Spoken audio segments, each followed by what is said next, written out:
And it's welcome to the Winning Forecast, where the Gelding and I give our four best bets for the Flemington races. And after a very long drought, Gelding, great to see we're back in business and giving our selections yet again. Welcome back, Professor. Um, excuse my cough. Bit of a break due to some issues, but glad to be back for show number. Well, it's one. either show number one for the Winning Forecast, which is the new name for us. Right. Forecast spelled Fourcast because of our four selections, or it's show number 242 that you and I have done on racing. Well, Professor, does that mean now that we're rebranding the show, does that mean a new array of merchandise? Yes. Hey? There'll be new T-shirts, new polos, and new cups. Oh, you got to love it, don't you? Well, You we have to just do got to that. love We haven't done that for a while, have we? No, we haven't. And I'm sure when you post us up on Sportsfan Radio, Professor, you will post the winning forecast new colours. Oh yes, they'll Yes, certainly be there. beautiful. The green and gold. The green and gold. Well, I better make the most of the That's Racing merchandise. Well, that'll be a collector's item, Gelding. There's only two of them, Professor. Exactly right. 24 weeks since we've been on Gelding, even missed the spring carnival. Can you believe that? Oh, well, Professor, with good reason, I think. Yes. I think that's ill health. You can't script these things. It certainly wasn't on my bingo card for last year, Gelding. No, well, yeah. It was an interesting. It would have been an interesting forecast, Professor. Oh, very, very, very good, Gelding. All right, well, we've got racing back at a metropolitan track, Gelding, at Flemington. Fantastic, Professor. And maybe we'll have a bit of a say about that a bit later in the show.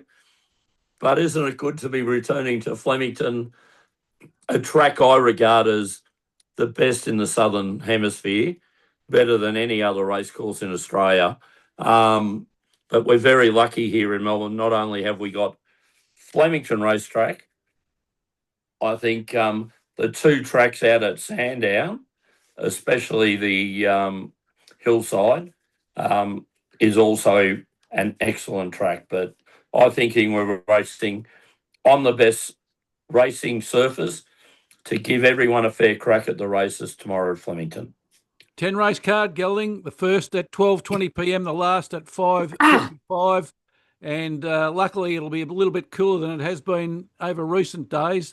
The feature race 8, the Group 3 standing handicap, 1,200 standish handicap, Gelding. Yes. Over 1,200 metres, worth $200,000 if you don't mind. Now, the standish handicap being run on the 9th of January, Professor, the 10th of January. Yes. Tomorrow, of course. But this is a race that's normally run New Year's Day, isn't it? Well, racing schedules change, Gelding. Forget the tradition. Yes, very much so. Well, first run in 1884, Gelding. Wow, that's good off the top of your head, Professor. Well, a little bit of wind assistance there, I think. Very good. But yes, definitely a change of date, and we know that the only thing we can bank on, Gelding, is that the more things change, the more they don't stay the same. Exactly. Let's form a new committee and let's change everything. Well, yeah, let's solve the problems of the world, Gelding, but we'll solve the problems of the punters tomorrow with our four best bets. The track, a good 4, Gelding. Now, given the sun that we've had today, it may well be upgraded from there, although there is a prediction of rain, so it also could be downgraded. We don't know what's going to happen. Professor, if this was a Caulfield, I'd be panicking because knowing how much water they'd have to put into the track the Wednesday, Thursday, and Friday, and with this wind that's blowing, the spray from the water could be going anywhere, Professor, let alone on the track. And then, but Flemington is such a good track. If there's a bit of rain, and it's not during the day, it normally handles it pretty well. And I'm sure they would have well watered the track, but with this breeze. And after all, it is summer, Professor, so getting good and fast tracks, I suppose we should be prepared for them in early January. Yeah, no doubt about that, Gelding. And also, the warning that you always give our viewers is that take a look at how the track's performing on the first couple of races. Check to see how the track's graded, because that could change what you're actually going to put your money on. Yeah, pattern of racing, always important, Professor. All right, Gelding, the rail's out 6 metres. Now, hasn't been a race meeting at Flemington for a while. Not in the true position. What's happening? Professor, you asked me these brilliant questions to let me explain things that what race committees and racing managers and turf people do. There was a race meeting there New Year's Eve. It's beautiful conditions. Everything was fair. Another friend of mine, Ronald, went out there. His horse was in some trials on the 2nd of January. Said the track was absolutely perfect. And here we are a week later, and it's out 6 metres. I don't know. It's such a wide track, 6 metres won't really matter, Professor, but... no, it just might change where the running lanes are, that's all. Yeah, that's right. Hopefully they get to the centre of the track. All right, Gelding, well, after 24 weeks, it gives me great pleasure to say to you, what are your best bets for tomorrow's Flemington race meeting? Professor, I like a couple late in the day in race 7 and race 8. In race 7, I think we've got probably what could be one of the better horses racing there tomorrow. Race 7, number 12, Nobilis, a 4-year-old mare, owned by OTI, trained by Mick Price and Mick Kent Jr. This horse has had 6 starts, Professor, for 3 wins and 3 seconds. So that's a thing that ticks all our boxes, Professor. 50% win rate, 100% place rate. It's won 130,000 from its 6 starts. Won on the 28th of November at Pakenham in a benchmark 70. Then went on to the Caulfield Heath on the 20th of December. Ran second, only beaten half ahead. Was 2.5 lengths clear of the third horse. Bo Mertens to ride. Bet of the day, race 7, number 12, Nobilis Professor. And then I like race 8, horse number 5, Hedged, now trained by Gavin Bedgewood, previously trained by Mick Price and Mick Kent Jr. This horse in the Group 3 showed a lot as an early 3-year-old, 4-year-old, now a 5-year-old. When with Mick Price, it's won over 800,000, Professor, from its 22 starts.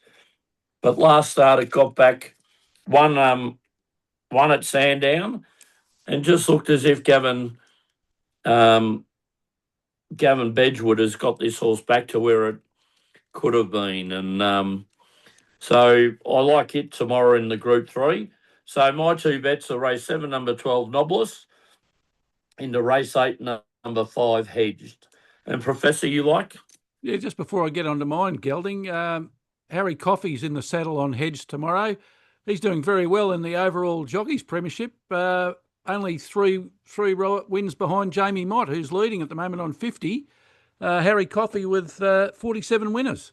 Getting some good rides, Harry Coffey, for especially Kieran Maher and Tony McAvoy. and is riding in, this last month, Professor, without notice, you normally have their stats up after their last 50 rides, but I would imagine he'd be going at about 1 in 5, Professor. He'd be round about the 20% mark, just for wins in the last month or so. So, fine jockey. All right, Gelding. Well, my two for tomorrow, I'm going early. Race 3, the Jockey Celebration Sprint.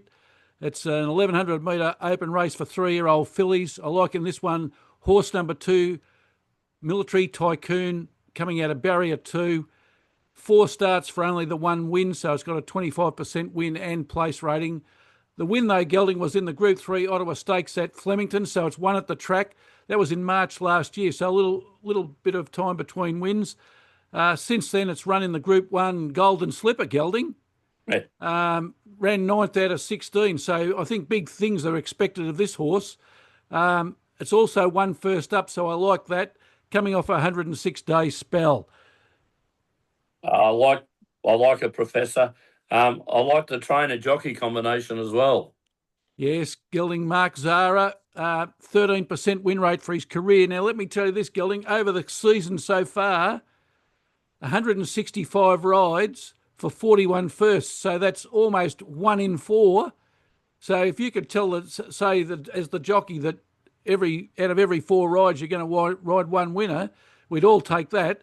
Now, an even better stat, he's 50% for place. So for over 165 rides, he's had 83 the wins or placings. So that's a huge stat. 50% he's in the money 50% every time he gets on the horse. Yeah, was definitely the rider of the spring, Professor, no doubt, and teaming up with Kieran Ma. I think a very good combination, Professor. Yeah, Kieran Ma currently number 1 on the Metropolitan Jockeys Trainers list with 39 wins. So I did like that combination, Gelding, and that the danger, and I think you agree with me here, is the top weight Escher. But if you can get a run in the Golden Slipper, I think there's plenty expected of you, and hopefully that'll be brought out tomorrow. Yeah, Professor, I definitely like your tip, and Escher's a very, very good racehorse.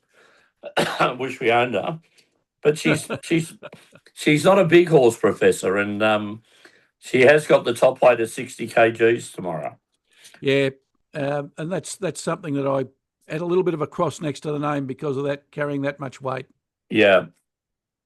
All right, Gelding, my second selection is race 4, the off-the-track trophy, 1,800 metre race, benchmark 78 for 3-year-olds and above fillies and mares. I like in this one, horse number 2, Suntora, coming out of barrier 1. It's had 16 starts for 4 wins and a placing, so 25% win rate, 31% place rate.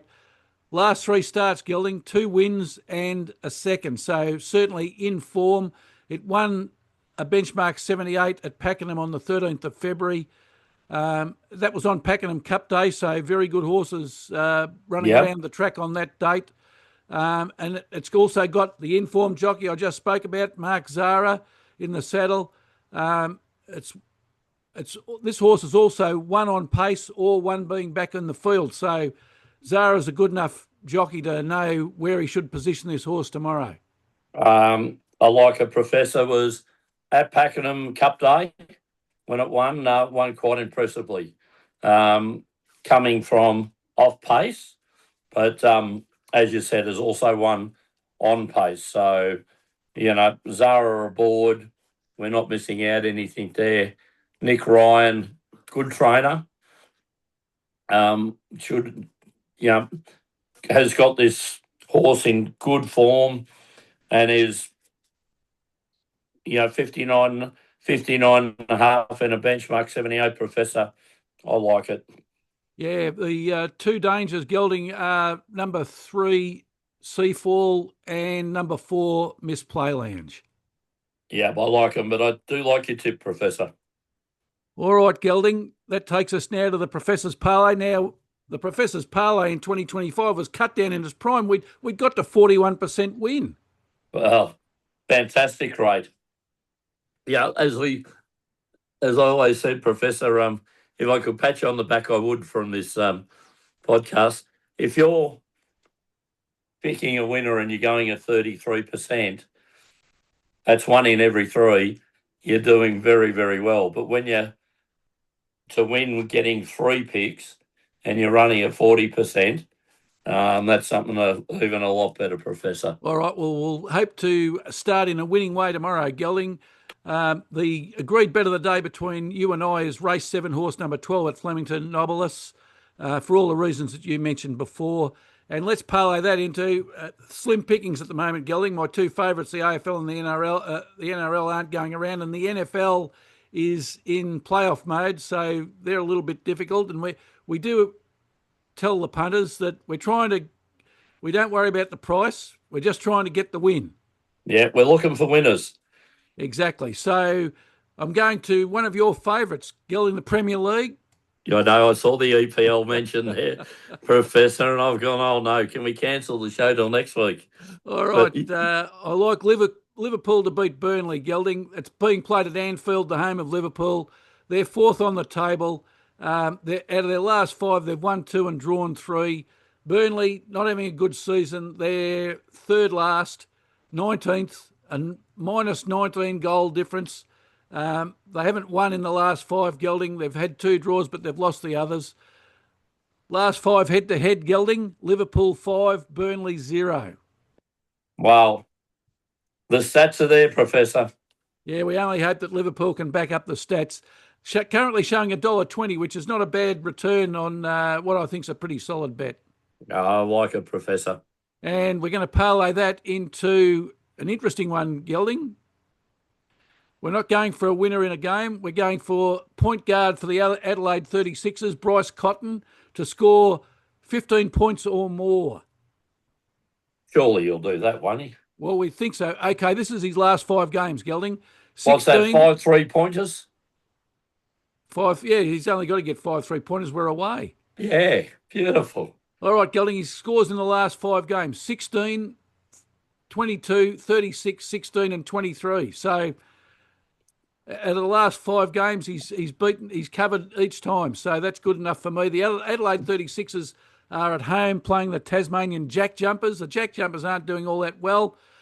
Bryce Cotton, just for those who don't know, played 8 seasons at Perth Wildcats before this.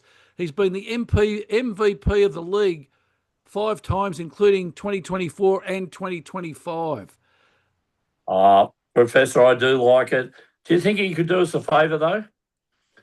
Could he get the 15 points in the first half? We would certainly so I don't have to sweat? Yes, we would. I'd hate it to be coming down to the last minute and he needs a 3-pointer. And a fun fact, Gelding, unlike a lot of the basketballers, I'm taller than Bryce Cotton. Bryce Cotton's only 6 feet or 182 centimetres in the new money. I'm 190, Gelding, so I've got him covered. Yeah, not for shooting the 3 or playing point guard, though. Oh, right, okay.